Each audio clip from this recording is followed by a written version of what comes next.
Hi, my name is Ross Johnson, and I'm going to be checking out the D55168 DeWalt air compressor. It's a 15-gallon tank unit, and we're going to unpack it.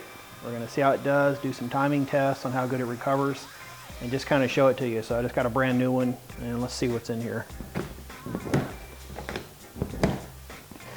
think we can just do that. I don't see any other. And so let's set this here.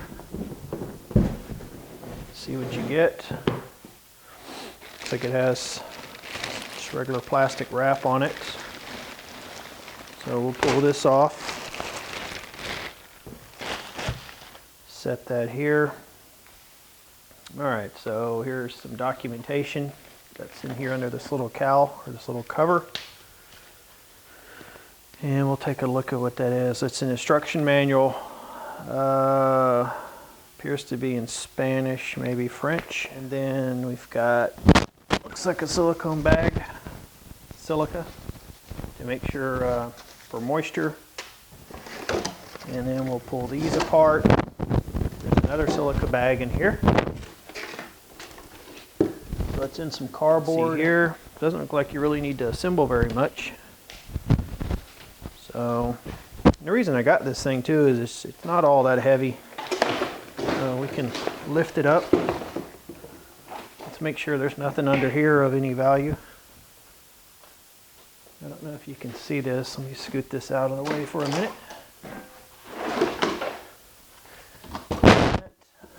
So it's got some pretty thick cardboard in there. 2 silicone bags. And get a good light look at it.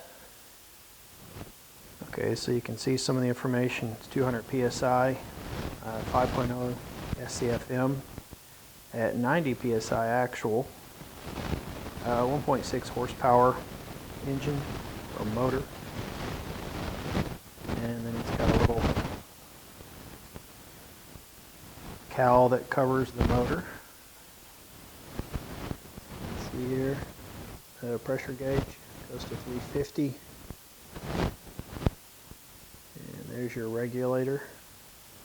There's the connector, and here's the regulated air pressure that it has. A little bit. So I still haven't taken the cord off, so it comes with a rubber band here. Here's a pressure valve, or pop-off safety valve. You can see the fittings, the crimp type connections on here.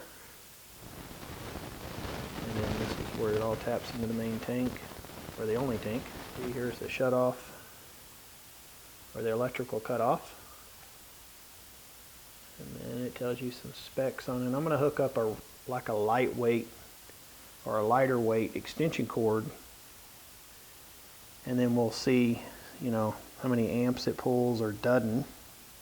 I'm thinking this smaller DeWalt compressor does not need a real heavy extension cord to work. It's one of the reasons I don't need a super beast compressor. So here's the drain. You get liquid out. I'm in an area where there's a lot of humidity.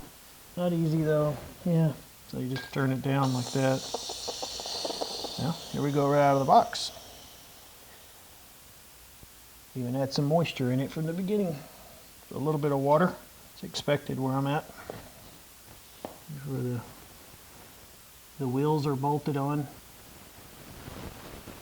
Got like a plastic. Say it's not plastic, it's a little bit of rubber. Plastic rim. And then you can see that. There's rubber stops at the front that it sits on. Okay, one thing I just noted here, or noticed, is that the little plastic cover doesn't really seem to be all the way on right. It's kind of a gap in here. I'm thinking that's probably not factory.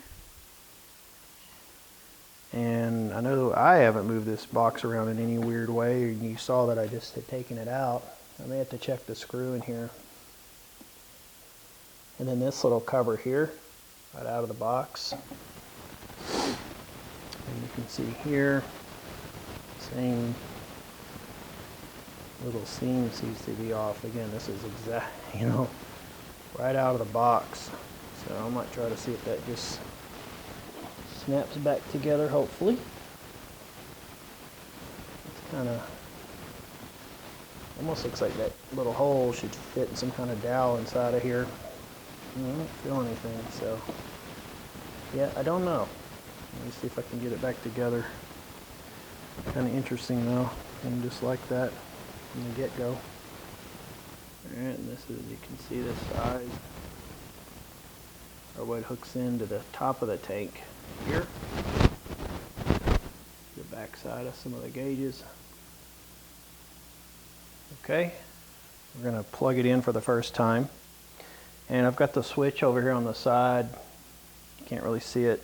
I haven't touched anything. It's set to off, appears to be from the factory. Pretty dang thick cable. I don't know the exact gauge that comes on it. Here's my extension cord. To compare it, I guess I probably should get a tape measure. But that's okay. I mean, this is a little thicker than the average extension cord, but it's not crazy thick. Maybe like a 30-footer. So we'll plug it in. We've got power into here. I'm going to just let this drop down. And then I'm going to set up an app on my phone, and we'll time how long it takes to get to the cutoff point. And we'll have that as well to see. So brand new, empty tank. Well, we know it's empty. I drained the water out. And we'll fire it up and see. Okay, so I've got a stopwatch app here. You can see I'm going to hit it. I may be off plus or minus a few tenths of a second from the time I hit this. So we'll hit start and see what we got. And I haven't touched the air pressure regulator or anything, which is here. We just left it factory.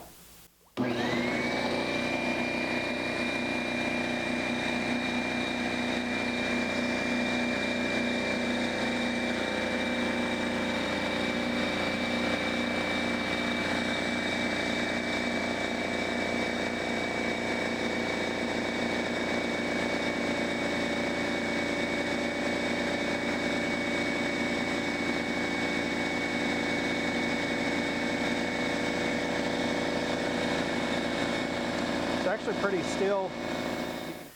Alright, so it was 7 minutes, 7 seconds approximately. And I would say it got to about I don't know, it looks like 210, 215 PSI is where it stopped at factory setting. So not bad for the very first time, and it was completely empty. And then let me check and see if the cord's even warm. Nah, ice cold. Okay, so my extension cord, not even warm at all, so it doesn't pull like some stupid amount of amps to do that. So, just so you know, not bad for the first time. And we'll hook some tools up in a minute here and see how it recovers, and I'll just... Alright, so I've got an air hose here I'm going to hook up in a sec. Just so you know what we're putting in. It's a 50-foot quarter-inch air hose. This brand here, Amflow, and I bought it with the compressor as well. So we'll hook it in. Also, to do their pressure regulator, it was set to 0. You pull this out, so you're unlocking it, and you screw it in or tighten it, and then it'll adjust here. So I'll kick it in, and we'll just do 80 psi. So I'm locking it in at 80. It's got a pretty good, nice feel to it. You had to screw it a few times to get it initially to catch up, that first pass. I turned the pressure up some. It's probably almost 110 psi on the regulator, or regulated side of it. And then I've got a little 3/8 air drive tool that I'm going to run, and then we'll time it, and then we'll see the recovery time. And this tool doesn't really pull much air out of it, so it may run for a little bit. It's not really pushing a lot of air, but we'll go ahead and just see what it takes. Just so you kind of get a feel for if you're working with stuff, you wouldn't just sit here and probably hold for a long time on a tool like this. It's hit, and work on different things, but we'll see, and see what we get. So I'm going to go ahead and start it.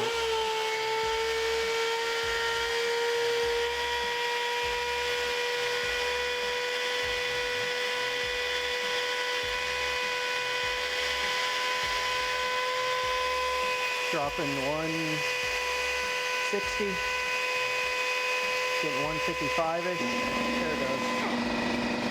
Okay. So it went to about